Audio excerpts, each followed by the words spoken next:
Hello everyone, welcome back to my channel. आज हम women's revolution की इस विशेष श्रृंखला में आपका स्वागत करते हैं। एक बहुत ही गहरे विषय पर बात करेंगे, चेतना का आनंद बनाम शरीर का सुख। तो ये चैप्टर जो है pleasure of consciousness versus pleasure of the body के बारे में बात करता है।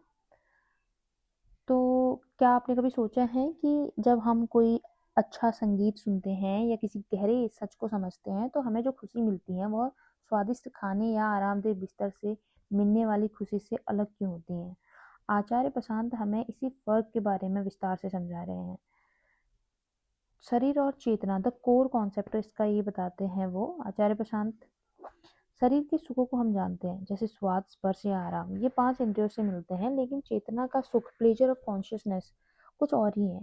अक्सर हम शरीर के सुख को ही सब कुछ मान लेते हैं, लेकिन याद रखिए, शरीर का सुख शरीर को भारी करता है, उसे अहंकार से भर देता है। इसके विपरीत चेतना का सुख वह सुख है जो आपको हल्का कर देता है।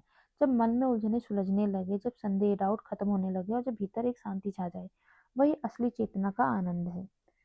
गहरी सच्चाई, होने और ना होने का सुख।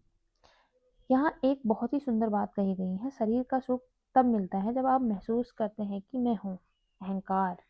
लेकिन चेतना का सुख तब मिलता है जब आप मिटने को तैयार होते हैं। चेतना का आनंद, आचार्य प्रशांत, चेतना का आनंद ना होने में, जैसे गहरी नींद में आप खुद को भूल जाते हैं और वहां सिर्फ शांति होती है, वैसे ही जब आपका अहंकार या मैं शांत होता है तब आपको असली सुख मिलता है। लोग अक्सर पूछते हैं शांति पाने के और क्या तरीके हैं। आचार्य कहते हैं, अगर आप जानते हैं कि सत्संग सुनने या सत्य को पढ़ने से शांति मिलती है तो फिर और रास्ते क्यों चाहिए।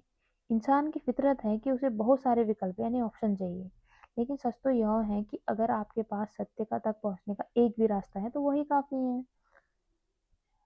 तो इस चर्चा का सार यह है कि सबसे बड़ी गलती जो हम करते हैं वो यह है कि हम शरीर के सुखों को चेतना के आनंद से ऊपर रख देते हैं। लेकिन शरीर का सुख क्षणिक है, वो आता है और चला जाता है, लेकिन चेतना का आनंद वो है जो आपको चिंता और उलझनों से मुक्त कर देता है।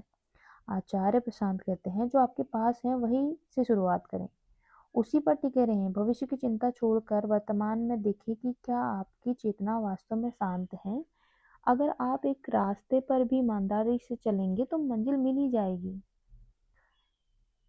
तो उम्मीद है वुमेन्स रेवोल्यूशन के इस अध्याय ने आपको सुख और आनंद के बीच में फ़र्क समझाने में मदद की होगी।